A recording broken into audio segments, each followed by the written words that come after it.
Well, thank you everybody for giving us a little introduction to you. And the main reason why I did ask if you guys had any parents that had gone to college was because with what we're going to be talking about in regards to the SAT and the ACT, me personally, I also didn't have a parent who went to school, and I feel because of that I didn't really feel as prepared when it came to knowing about the importance of SAT scores and ACT scores, and that did heavily affect the way that I kind of ended up going to school, but it also really impacted me ended up leaving school. And so I just wanted to talk more about how California right now, because of the corona, they're having these more test optional, it's called test optional now for class of 2021 students to be able to take the ACT and the SAT as being a requirement for college. And some people they think this is a good thing, and some people think this is a bad thing. And I also just wanted to give a little bit more perspective on this, that in the University of Oregon, they've actually already made it a permanent policy where SAT scores and ACT scores are no longer a college requirement. It's permanent, but right now we're still just at the place where it's temporary. And so I wanted to pretty much open up this conversation to you guys to see if you guys think that we should be leaning more towards Oregon's policies in regards to having our SAT scores or the ACT scores being a college requirement. And I guess I'll just go first, and then you guys could just shoot off from there however you guys want to. But I didn't do really good on my SAT or my ACT scores, and so when I first went to Sacramento State, I was put in a remedial math and a remedial English class, and I took 12 units, so I only had 2 more classes. But my remedial classes, they didn't count towards my GPA at all. So even though I passed my remedial classes, because I did bad in one of my other classes that weren't remedial, my GPA suffered so much after my first semester. And that ultimately made me end up having to take a semester off, because they were yo, you're gonna be on academic probation now. And most students who are from lower income communities, we really rely on our financial aid to be able to go to school. And so since the money was basically on the line for me, I was shit, I'm gonna go take some time off. And I kind of just thought it's a way of the system kind of funneling me out. Even though I got accepted into Sacramento State, that was just one more barrier that I basically wasn't able to penetrate through. I mean, I was, because I passed the classes, but since I did bad in that one other class and it affected my GPA so much, it ended up making me leave Sacramento State. And I'm currently a student at Sacramento City College, but I honestly feel that if I hadn't run into that barrier, I would have probably already been done with school by now. I wouldn't have had to have backtracked and had to start over and have all these internalized feelings about shame and not being able to I don't know, make it, and just that big feeling of insecurity of damn, I really fucked up. And so that's why I personally think that this is a good thing. And speaking more on how lower income students don't really have we don't really have that education accessible to us, yo, if you study really good on this, it's gonna make a big difference. I feel if I was a little bit more prepared in that, it probably could have been a lot different for me, to be honest. And so I think if we're able to kind of remove that barrier, it will no longer inhibit other students of color from achieving their higher education, so that they could get that degree that's going to give them that cutting edge on getting a job. But yeah, that's mostly how I feel about it. But I just want to hear from you guys and your different perspectives, being a high school student, being in law school, being in college right now. And yeah. All right. Well, thank you for sharing, first and foremost. You feel me? I think you're definitely valid in your experience. There are a lot of people who've communicated similar things when it comes down to having to take remedial classes and how that impacts, their collegiate experiences. And just to kind of add on to what you're saying, I feel the SAT and ACT are such discriminatory practices misguide people, not kind of hold people back from achieving their goals. And the reason I say this is because when you're living in a lower economic class, oftentimes by the time you hit 14, 15, 16 years old, even, you're out there working and paying bills and trying to help your parents at home.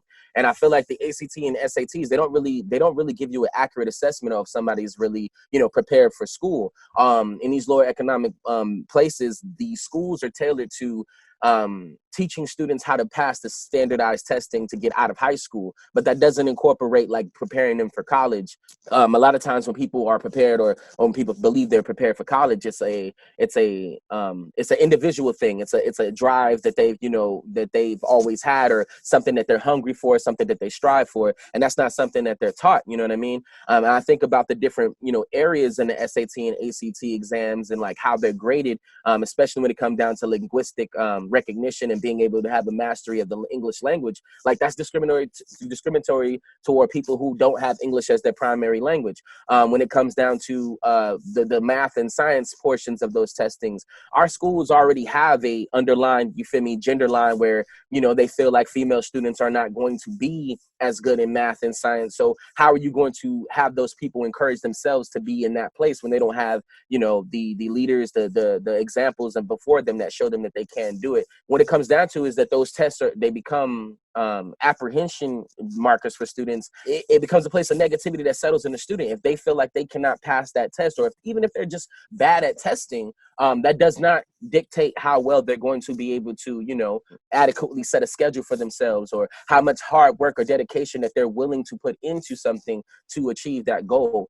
So it just becomes more of a hindrance. It becomes more of an obstacle for students who don't feel like they align with the quote unquote type A student, you know what I mean? And everyone else is kind of like left on the wayside into their own defenses to try to match that marker in a different capacity. So like I said, I agree. I think that it's a practice that we should probably eliminate. I mean, and then on top of it, like, since we're no longer trying to build a society like of workers for the industrial kind of like, system, it doesn't really make sense to do it that way. Everything is accessible through the internet. Any challenge that you have in that testing area, you can improve within weeks by studying online and giving that dedication and having somebody, tutor you in that specific field. So it's unfortunate you had that experience, Arian. Like, seriously, it's really unfortunate. And I feel like, if people heard about more of those experiences and thought about that, because like at the end of the day, it also sets you up for failure in the long run, because like now you have to pay for an extra semester for these remedial classes, you know what I mean? And a lot of our students of color, they don't pass those remedial classes. And it's because they have it's a fresh experience that they had with those same classes in high school. And if they didn't have those competency skills and they didn't have the confidence, then it's going to be even harder to build that confidence in a area where you're supposed to be more self-sufficient and like try to do things for yourself. So I don't know.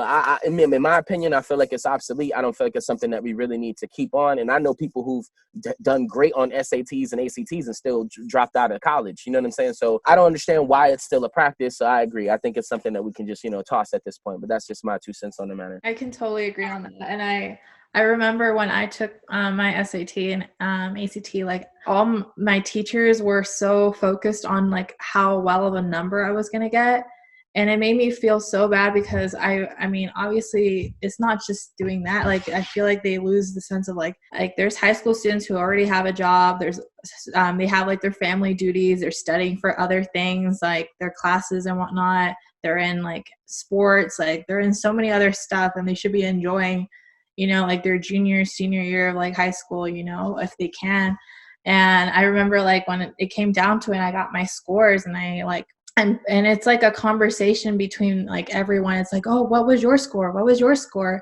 And that conversation is like already labeling like how smart you are, how far you're going to make it. Like, it was like putting people in categories like, oh, she didn't do so well, so I don't think she's going to get into that school. And I felt like super discouraged because it's like, well, that's just not that. Like, I'm also doing like in my clubs and all this, and I would assume that that's more important. And the values I keep for my family, that's more important. Why is it that it's always numbers that are trying to like be the ones that define what we are? Like, it's not like with test scores, with like how much money you make, like it's always numbers. And I always got so frustrated about that because it's like you say, like later on they get this number in their head And then they go to college and they get there and they realize that that number really was nothing, because once you're in college, like that number disappears and it's like starting over again. Like it's like that test builds a mindset that I just feel like will not go far for students at all. So I feel like it's a good thing to eliminate, like at least for now, that testing, because I feel like that will put students to believe that they have more to offer than just a test score. Like they'll put more focus on things that are actually much more important than that. And like, you know, all that time that they could be like studying for a test that's going to go on for a day and that's it. Like they could probably invest into other, you know, activities. Like it could probably reduce so much of that stress and anxiety if they're feeling about one test. If anything, I feel like eliminating that is going to give more opportunity for students to like actually get into these schools. And I'm not trying to bash like whoever did really well and like got into these schools, but I feel like so many students lost the opportunity to go because of that test. Private school, a UC school, a state school, like they're already telling you like, no, you may as well just enroll in like a community college, making it seem like it's bad, which is what my teacher literally told me. She was like, yeah, I don't think your score is gonna really get you into like the UC, but you can still try. No, she straight up told me that, I remember. And I was like, all right, fine. So I feel like there's just so many students that like I really feel like they get intimidated by this test when it should not. Like I don't think a test should be something that like should be intimidating you at all. All right, Thank you so much for sharing. Like seriously, I really like the part that you said about like feeling like a number like in the system, and like when everybody's sharing like their scores and stuff about like how it's kind of like putting like this predetermined like thought process in your head, like, oh shoot, like I got this number, so that means that I'm just not going to succeed, because that's exactly like kind of how I felt like about it. Just going into it, I already kind of felt like defeated. So I really appreciate you like sharing all of that and everything that you had to say. I was just going to add on to, like, I felt what Kat said just now, y'all. Guess how many times I had to take remedial math in college? Give me a random number, guess. 3. I think all of us were thinking 3. 3. I know, I'm going to go with 3. Actually, no, if you want to count summer, it was 4 times. I had 4 different remedial math teachers that I took, and I had to petition to go back to Chico State because I failed the summer session that I had enrolled to do. And so I didn't even finish math in college until my senior year of college. And just thankfully enough for me, I had a really great teacher that was willing to work with me. And I kind of told him my story of like growing up in a very low income neighborhood. I went to Encina Preparatory High School in Sacramento, which is a Title I school and is known for being one of the worst schools in Sacramento based on test scores. And so I really did not feel the support. And so going to college was really just a struggle for me. And so doing the SAT and ACTs tests and then getting really low scores on them and having to take remedial classes when I got to college was just a lot for me. And I felt the pressure from both the school, I felt the pressure from my family, my friends, and I was like Erin, I was frustrated. I wanted to give up and just take a semester off, but I knew if I was to do that, it'd be 10 times harder for me to get back into school. And so I did it. I kept pushing. I kept doing what I could to petition. And luckily enough for me, I had a cousin that went to Chico State. She was actually working at the Cross-Cultural Leadership Center, who she also really helped me through the process of getting back into school. So I feel like if it wasn't for her and the support system that I had at Chico State, I probably would not even have graduated within 4.5 years. But it was real. But you made it, sis. You made it. And Rex was one of the ones pushing me through it every single time too. Oh yeah, absolutely. I'm still on your head because, you know, you could have hollered at me about those math classes, but that's a different story. We're going to save that one for another one, everybody. But right. But that's me. That's my opinion. My story was pretty much, I found my way through elementary, middle school, and high school, and, you know, never really had any type of support. And the ones who did support me was, I remember just two of my teachers in elementary school did their best to help me and guide me. I don't even know how I graduated high school. I really don't. Not too long ago, I looked at my transcripts and I was like, why would anybody, like, how did I pass? Then years later, I came to community college as a welder. and found, I literally said, one night I said, I just need somebody to believe in me. I know I'm very intelligent. I just don't know how this thing called school works. I really didn't know. I had two cousins that graduated from Davis and Chico, and I remember always going to their house and seeing that degree, and I would always look at it and say, I want one of those. I don't know why I want one of those, but I want one of those. And going through community college for me started out arithmetic, all low-level classes. And like I said, one night I asked, I was like, I just need somebody to believe in me. And I ended up finding somebody from the EOPS program who introduced me to the program Puente. And that's where I started finding mentors. And it was through a lot of sacrifices, a lot of ways where, I always thought there were only certain people, I thought smart people, they looked a certain way. I never seen myself as that, but I always seen myself as a person who would learn how to navigate, survive pretty much. And so when I would take tests, I would be like, why is it that I cannot understand why can I understand the material? And it was a lot of trauma. I had a lot of educational trauma from the past that, would stop me all the time. And that's when I learned how to advocate for myself. One of my therapists, we actually did how do you learn? And I learned I had to see it, I had to hear it, and then I had to touch it. A lot of students don't even know that. And I also, I always hear the imposter syndrome. And there was a moment last semester, because last semester, I applied to the UCs. This is my second time applying to the UCs. I got accepted to all the UCs. This is the second time applying, and I'm getting reaccepted. And I finally had to tell myself, you are worthy enough, whether these scores or these scores don't, because I went in there getting, I went from graduating high school with a 1 point something to being a 3.7 students. And I thought, oh, I'm intelligent now. I'm smart now, because you're going to view me as, because I started, being so involved in school and being, networking and creating and doing. And I thought, wow, this is what it feels like. But I couldn't connect to it because I still had that.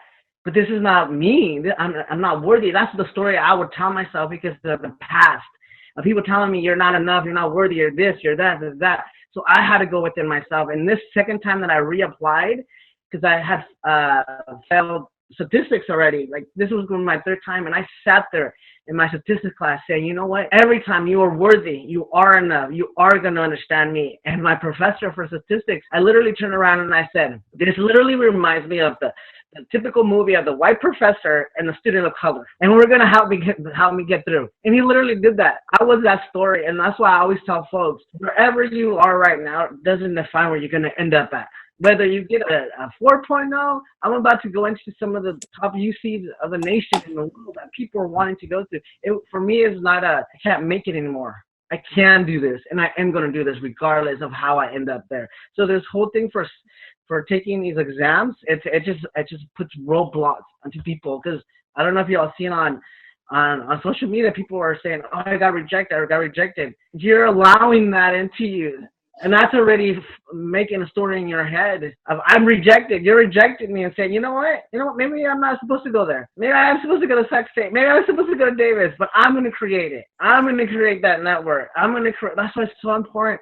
Us right now, as folks of color, we come from villages. We come from tribes, from community, from comunidad. And that's what we have to hold on to. So having this platform for me is such an empowerment at this moment to realize, like, dang, we all have a story. We have a journey. But look, we're all scholars right now. That's what I have to say. Hey, thank you for sharing. Thank you for sharing. Thanks for sharing, brother. I feel like you said something that really stuck out.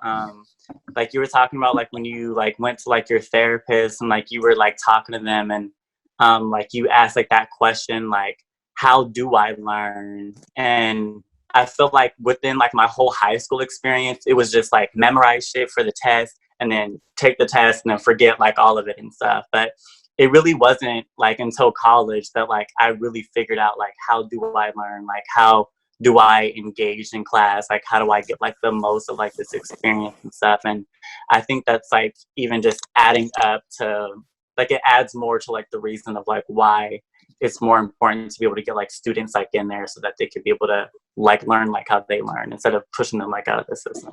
But yeah, thank you for sharing. Seriously, absolutely. And then another piece that you really said that was like powerful, and it kind of adds on to what Aaron's talking about now, is this idea of educational trauma. I mean, I don't really know how many people can take a step back and realize that they were having traumatic experiences through their educational careers. You know what I mean? And it's like, especially if you paired it on to what that piece that you were talking about, having no one to believe in you. A lot of these students, the trauma is impacting their self-esteem because they feel like they can't like study to pass these tests. And if that's the only thing that your school is setting as a goal for all of the students, then, you know, when you don't meet that marker, when you don't reach that goal, it does become a traumatic experience and prevents you from doing well in classes in the future, because you still have those feelings and emotions that come on with, you know, I mean, obviously for some people, they take it as far as failure, but the inability to complete a specific task. And, you know, if in school, all it does is it culminates, it becomes harder.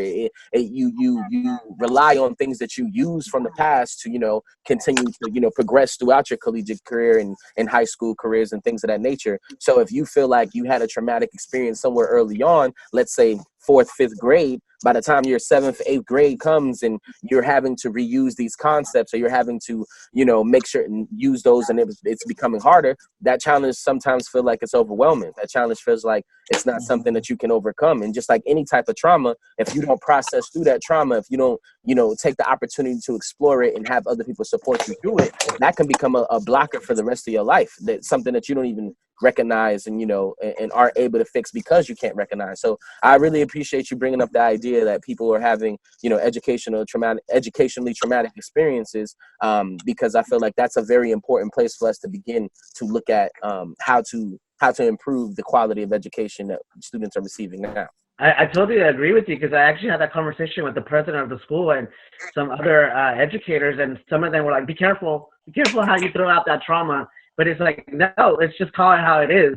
You know, if you have, you know, like Cal was mentioning, if you're having these people in the professional level already telling you you're not good or whatever, you're already internalizing that. So when you're in a classroom, and, you know, that's why I always say when I hear folks saying, oh, you know, post-traumatic stress, well, I'm having these things, because I had that with statistics, because, you know, when you're sweating and all that comes back, you don't know how to deal with that. And then guess what? Then it means I don't belong here. Okay, man, I might as well drop out. Maybe this is, and that's where that's why I was asking, we need the support. We need to stop telling students, you're going to finish in 2 years. You're going to finish in 4 years. No, you're not. Especially if you're coming from a space of, I remember Jose had the bright idea to say, hey, let's take a history class online and a physical one in the summer. I've never taken a summer class online, you know, and my writing wasn't all that there.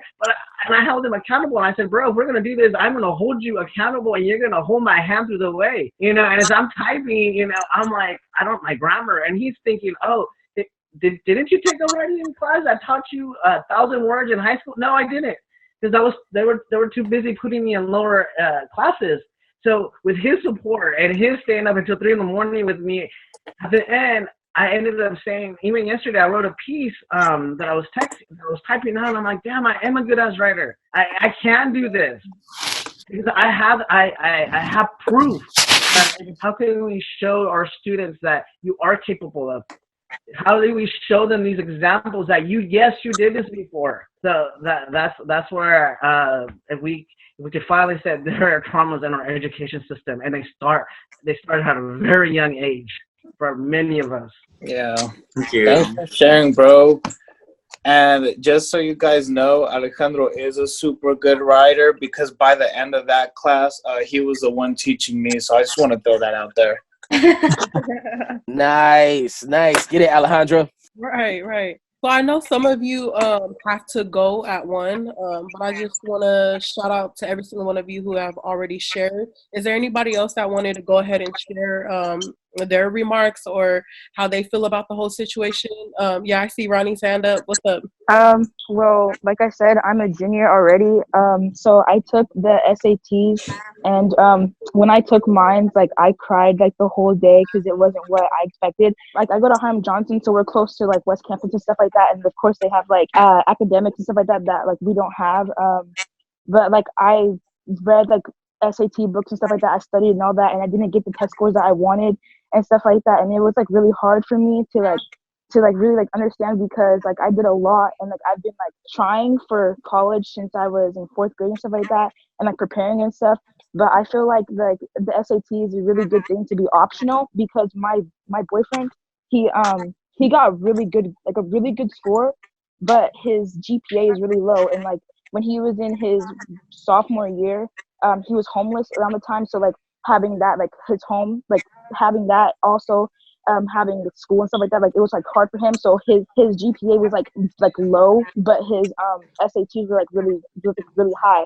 So I think like having SATs being optional and stuff like that for people that don't have good grades, but also like having like, you know, like being better at tests, because I'm really bad at tests, but I have like a 3.6 and stuff like that. My activities, like I do so many activities, like I'm in a law academy, there's like so many clubs and stuff like that, and like just having like all those activities and stuff like that, but not having like a good SAT, and like that's like what used to be like one of the requirements and stuff like that. Like when I got my SATs back, like my whole like heart dropped, and I was like, oh my god, I'm not getting into like San Diego State, I'm not getting like blah blah blah, like I don't know, like everything's just like I was just like, no, like this, like I can't like do this. But like now having it optional, like when I found out that it was optional, I posted on my Instagram story. I was like, oh my god, because like, you know, like my 3.6 and stuff like that, and all like my activities and stuff like that. Like next year I'm trying to be president for like my school and stuff like that, like senior class president and stuff like that. And like having all these fundamentals, like I have like 40 extra credits and stuff like that. So like I don't know, but like having the SATs like optional for like kids that aren't good at tests, but also kids that aren't good at like, you know, keeping their grades up, or didn't have the chance to keep their grades up, I think it's really good. And yeah. Thank you for sharing. I think you're so great for sharing your story, and also about your whole situation at Johnson. So I just want to give you some affirmations and send some positive vibes your way. You are very brave for being willing to share your story. So thank you. Yeah, so in the perspective, it's definitely appreciated, because, you know, I know all of us are kind of like anti, but like I said, it takes a lot to like, you know, come up with that, you know, antithetical view, especially if it's something that you're leaving. Like people have opportunity if you know, if it's given, you know, to be optional. That's what I'm saying. But check this out, y'all. I appreciate being here. I have to get to another meeting for my job in a second. So thank you for having me, and you mean continue to have the conversation, continue to voice, you know, what it is that you're going through, and I really appreciate, you know, hearing from the people I heard from today. You feel me? Thanks, bro. Thanks for joining us, brother. No problem. I'll catch y'all soon. All right. Bye. All right, man. Take care. Stay safe. I will. Y'all do the same. That's what I wanted to hear from Duke. What were you gonna say, Jose?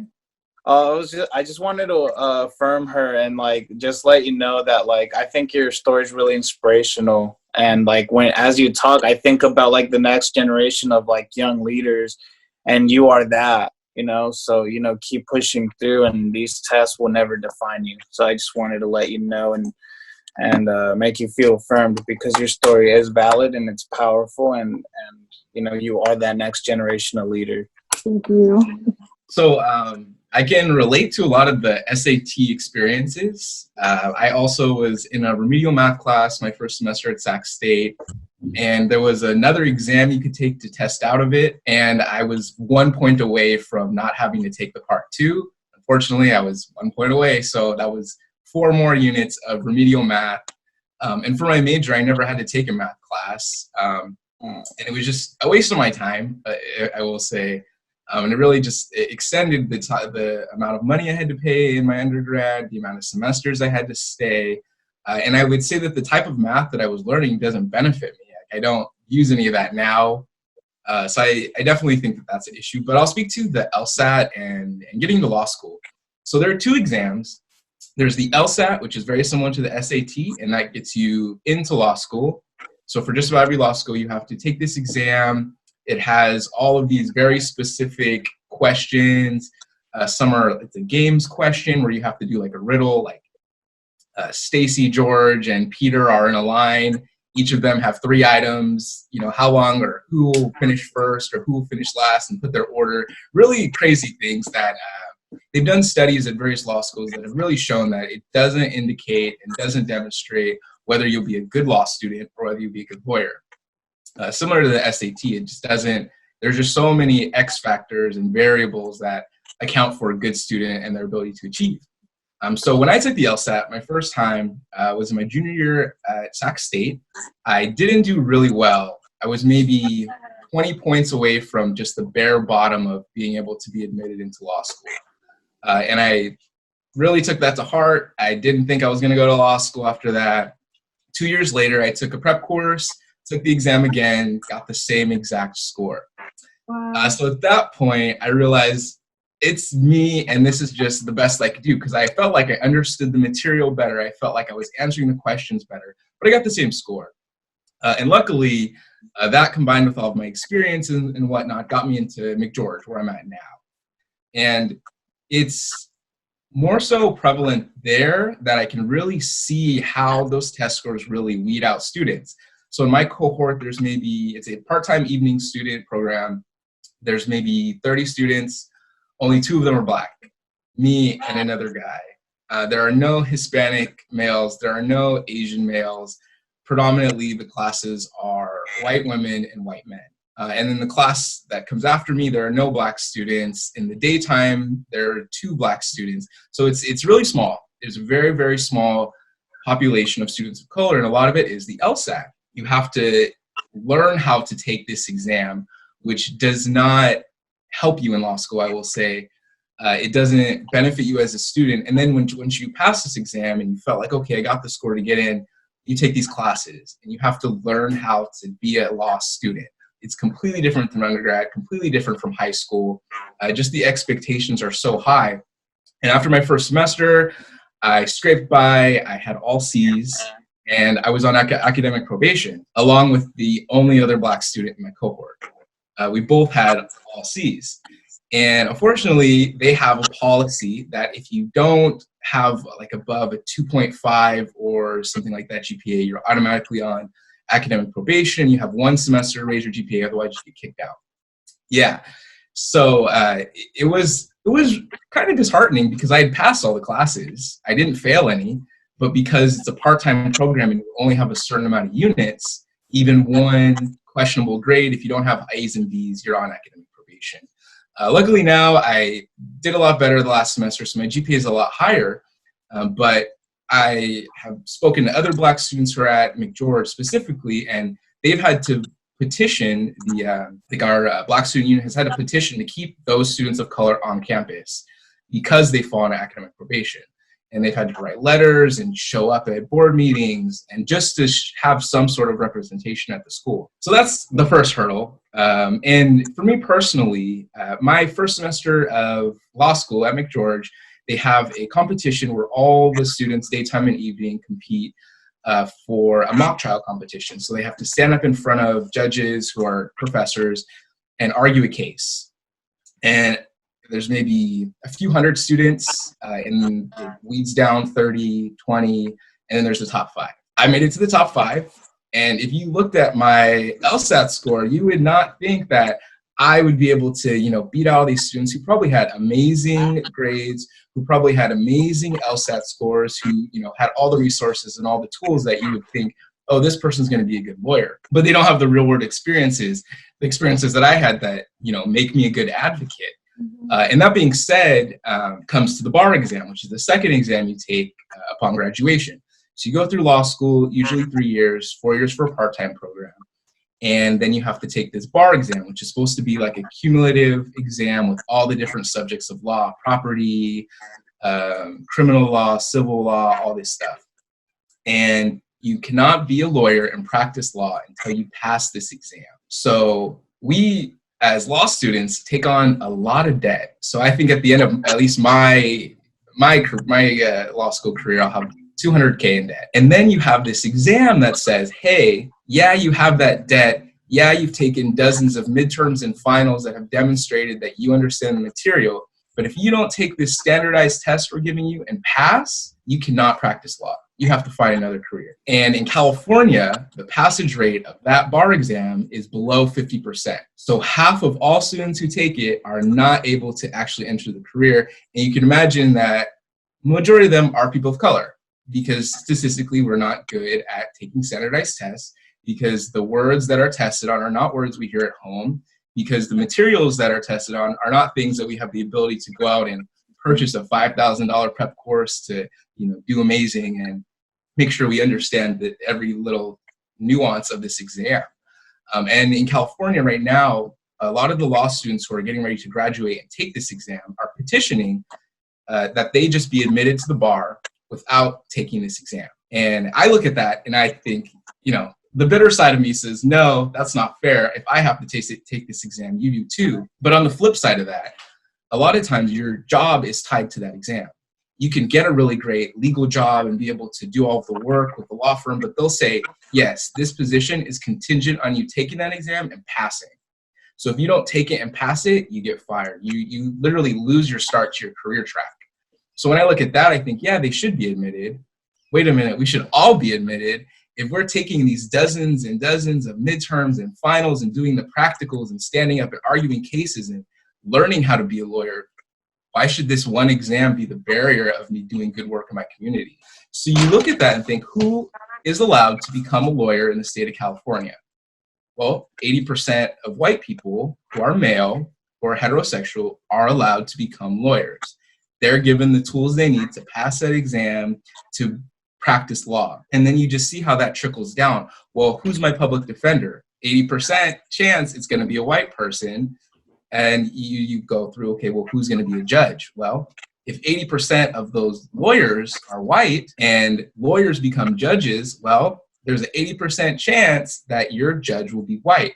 And not to say that, white people can't be good advocates and can't, give people justice. But at the same time, if you don't grow up in my community, if you don't have friends who take the bus, if you don't have friends who have to decide between paying their phone bill and buying groceries, then how can you really understand the person standing in front of you who's just charged with theft?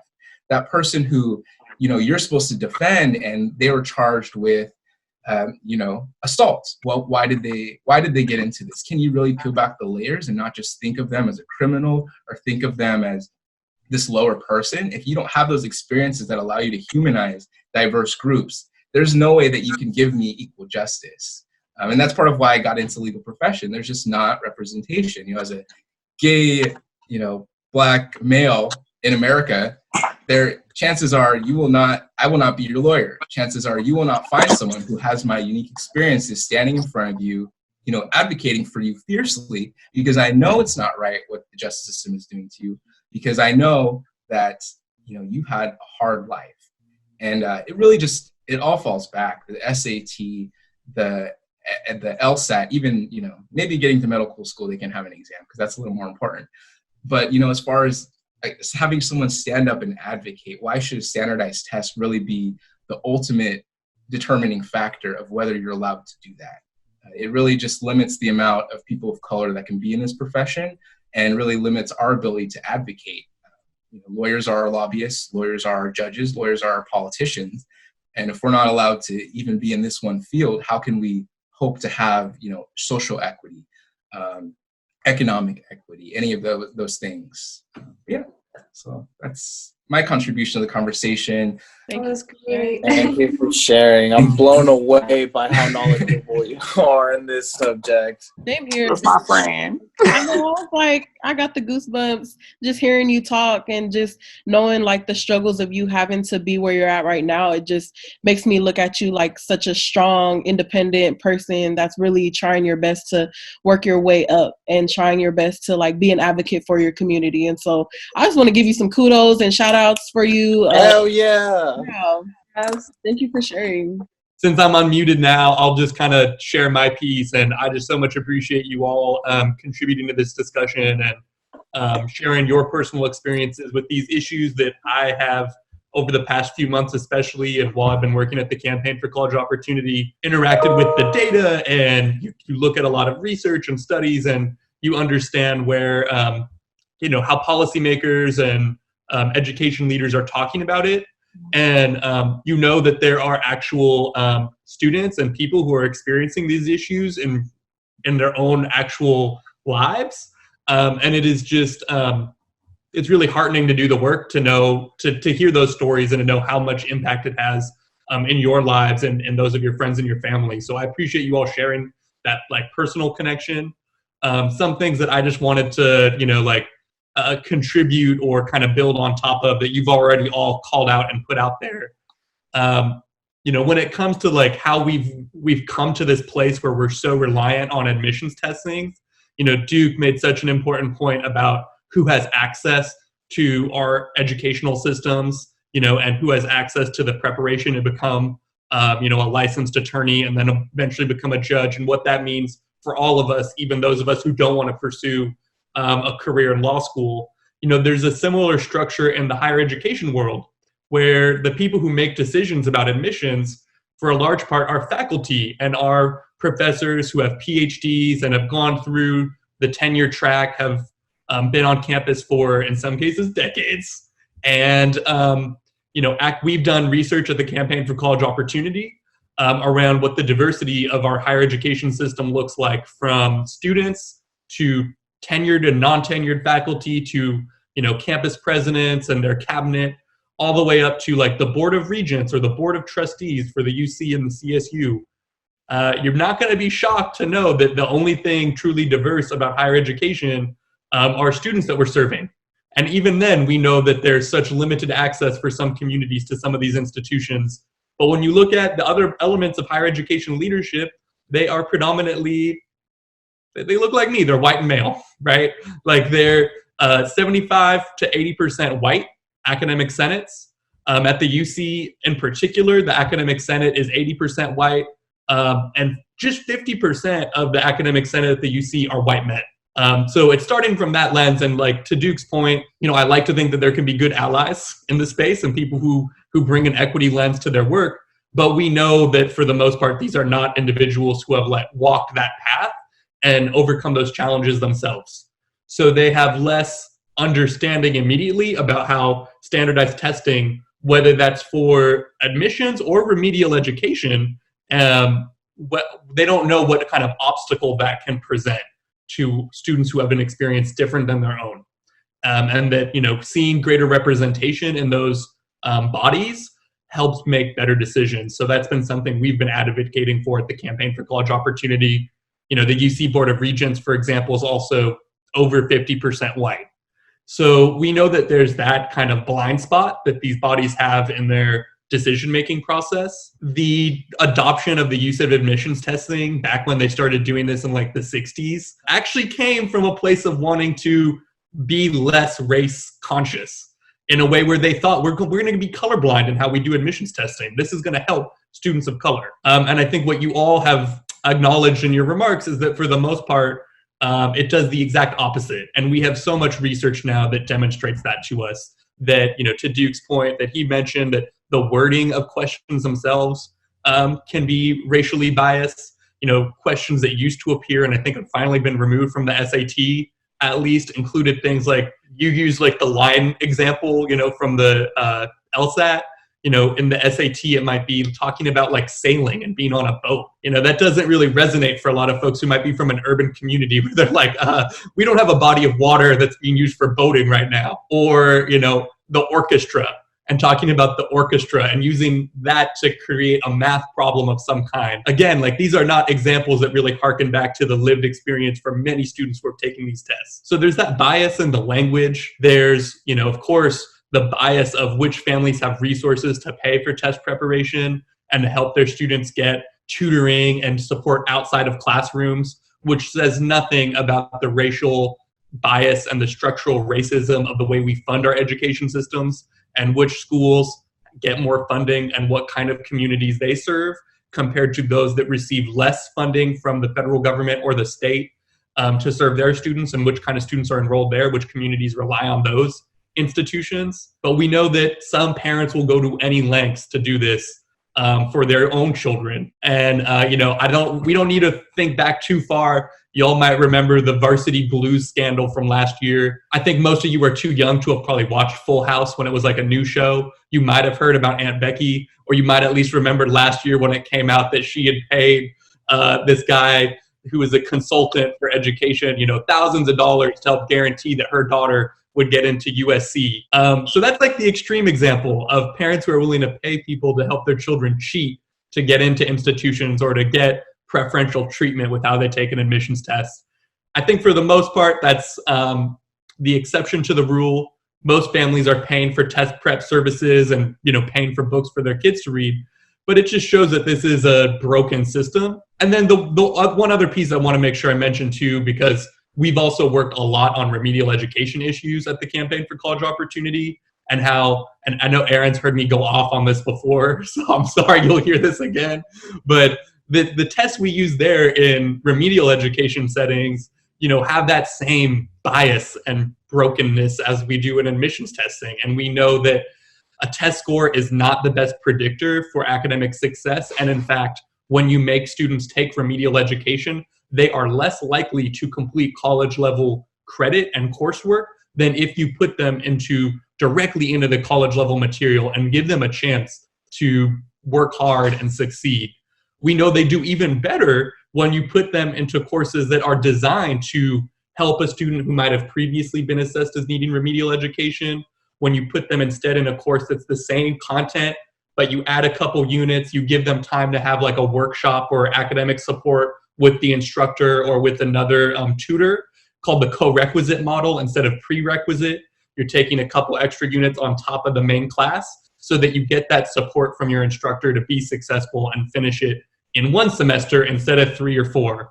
And we know that students of color are disproportionately placed in those, not just by test scores, but also by counselors who are advising students who look a certain way to take their time and to take the remedial course, and maybe you're not ready for that other one.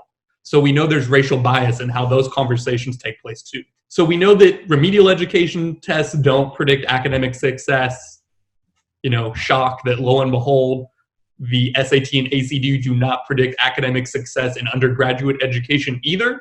I think Ronnie made such an important point that there are going to be some students who, like, GPA for some reason is not going to be reflective of what their actual capacity is and their aptitude, that they might have had an experience at that age of their lives that really made it difficult to focus on their studies. So we need to use the holistic review process and really get to know a person in the admissions process to understand, are they ready for this next step in their education journey?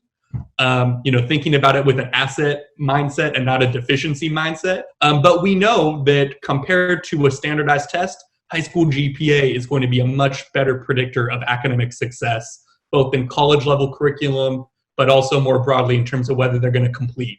So for all those reasons, and knowing that there are so many other tools that the institutions can use, that there are colleges and universities that have already done this, to Aaron's point, there's the institutions up in Oregon that have done this more recently, but there are hundreds of other colleges and universities across the country that have already gone test optional or test blind, and they don't even want your score. Don't send them to us. We're going to look at these other elements of your background and what you're bringing to the table. So we know that the University of California could take that step. They are such a leader nationally in setting the tone for what quality undergraduate education looks like. California likes to talk right now a lot about how equity-driven it is and how progressive we are, and yet we know that we're leaving in some of these racist policies without addressing them head on.